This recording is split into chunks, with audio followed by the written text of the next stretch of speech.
नमस्कार। आज हम बनाएंगे सिवई की बर्फ़ी। इसमें हम मावा या कंडेंस मिल्क का यूज़ नहीं करेंगे, घर में ही आसानी से मिलने वाले इंग्रेडिएंट से बनाएंगे। इस बर्फ़ी का अपना ख़ास स्वाद होता है। बर्फ़ी काफ़ी सॉफ्ट होती है, लेकिन इसमें सिवई का जो कुरकुरापन आता है वो बहुत पसंद आता है। तो शुरू करते हैं बनाना। सेवई की बर्फ़ी बनाने के लिए हमने ये 100 ग्राम पतली वाली रोस्टेड सिवई ले ली है। इनको हम तोड़कर बारीक कर लेंगे। हमने ये पैन ले लिया है, इसमें डाल देंगे हम 1 टेबल स्पून घी को मेल्ट कर लेते हैं और ये सिवई हम पैन में डाल देंगे। फ्लेम मीडियम रखेंगे और इन्हें लगातार चलाते हुए थोड़ा सा भूनेंगे, क्योंकि रोस्टेड तो पहले से ही है, हमें थोड़ी सी और रोस्ट करनी है। सिवई का हल्का सा कलर चेंज हो गया है और अच्छी खुशबू आने लगी है। इन्हें हमने 5 मिनट मीडियम फ्लेम पर लगातार चलाते हुए भून लिया है। इन्हें हम अलग प्लेट में निकाल लेते हैं। इसी कढ़ाई में हम 1 लीटर फुल क्रीम दूध डाल रहे हैं। फ्लेम फुल कर लेते हैं और दूध में उबाल आने देते हैं। और ये कढ़ाई हम बिल्कुल चौड़ी वाली यूज़ कर रहे हैं, इसमें दूध बहुत जल्दी गाढ़ा हो जाता है। थोड़ी थोड़ी देर में हम दूध को चला दिया करेंगे ताकि वो कढ़ाई के तले में लगे ना। दूध में उबाल आ गया है और दूध में उबाल आने में 5 मिनट लगे हैं। अब हम इसे लगातार चलाते हुए तेज फ्लेम पर ये गाढ़ा करेंगे।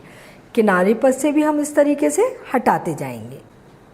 सिवई की बर्फ़ी को हम मावा के साथ भी बना सकते हैं, कंडेंस मिल्क के साथ भी बना सकते हैं, लेकिन हम दूध के साथ बना रहे हैं क्योंकि दूध हर जगह आसानी से मिल जाता है।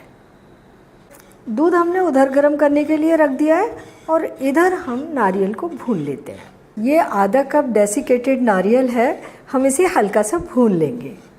हम नारियल को मीडियम फ्लेम पर भून रहे हैं और बहुत ज़्यादा नहीं भूनना है, पूरा ध्यान रखना है। इसका कलर चेंज नहीं होना चाहिए, बस इससे अच्छी सी खुशबू आनी चाहिए। इसे हमने 2 मिनट भून लिया है, नारियल से अच्छी खुशबू निकलने लगी है। इसे हम इसी बर्तन में रख लेते हैं क्योंकि हमें इसी में मिलाना है। दूध लगभग 1/3 हो गया है, एकदम गाढ़ा हो गया है, देखिए। और हमें ये ऐसा ही गाढ़ा दूध चाहिए, बहुत ज़्यादा गाढ़ा नहीं करना है, क्योंकि सिवई को थोड़ा सा सॉफ्ट करने के लिए हमें उसमें दूध का पतलापन भी चाहिए। अब हम डालेंगे दूध में चीनी। ये 1 कप से थोड़ी सी कम चीनी है, 200 ग्राम चीनी है। और इसे चलाते हुए तब तक पकाएंगे जब तक कि दूध में चीनी अच्छे तरीके से घुल नहीं जाती।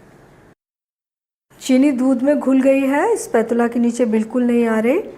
तो अब हम डालेंगे इसमें ये नारियल और सिवई। फ्लेम को हम लो मीडियम रखेंगे। अब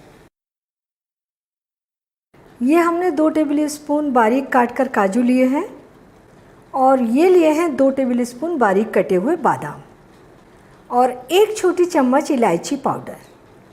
इनको मिलाते हुए थोड़ा सा इसे और कुक करेंगे।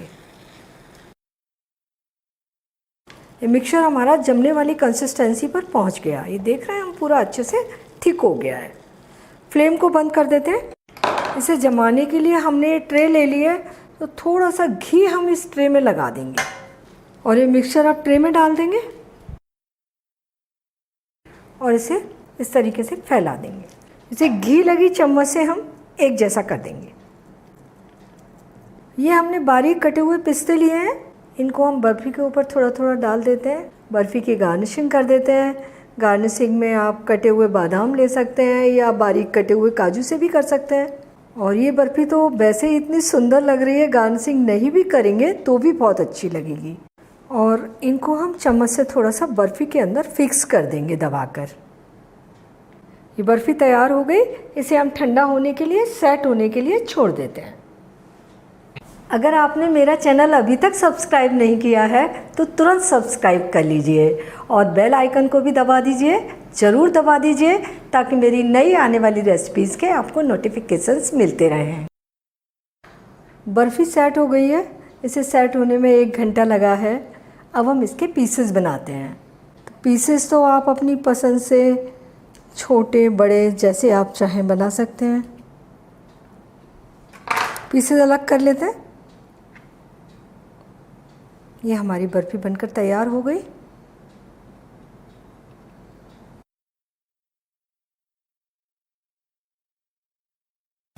सेवई की बर्फ़ी सर्व करने के लिए तैयार है। एकदम सॉफ्ट बर्फ़ी बनी है। इसमें जो सेवई का कुरकुरापन है वो बहुत अच्छा लगता है। और ये बर्फ़ी घर में रखे हुए इंग्रेडिएंट से ही बन जाती है, बड़ी आसानी से बन जाती है। लेकिन थोड़ा सा ध्यान रखना है, दूध को गाढ़ा करते समय थोड़ी थोड़ी देर में चलाना है। और जब दूध 1/3 रह जाए तभी आप उसमें चीनी डाल दीजिए। जैसे चीनी मेल्ट हो जाए, सेवई, नारियल डाल दीजिए, ड्राई फ्रूट मिला दीजिए और उसको देख लीजिए अच्छी थिक हो गई है। बर्फ़ी को जमा दीजिए। बहुत अच्छी बर्फ़ी बनाकर आप तैयार करेंगे और ये बर्फ़ी फ्रिज में रखकर पूरे 10-12 दिन तक खाई जा सकती है। तो आप ये बर्फ़ी ज़रूर बनाइए सावन में। आप इसे कभी भी बना सकते हैं, लेकिन सावन के महीने की ये खास बर्फ़ी है। तो आप इसे बनाइए, खाइए और अपने अनुभव मेरे साथ शेयर कीजिए और मुझे बताइए कि मुझे आपके लिए क्या बनाना है। और मेरे चैनल को सब्सक्राइब ज़रूर कीजिए।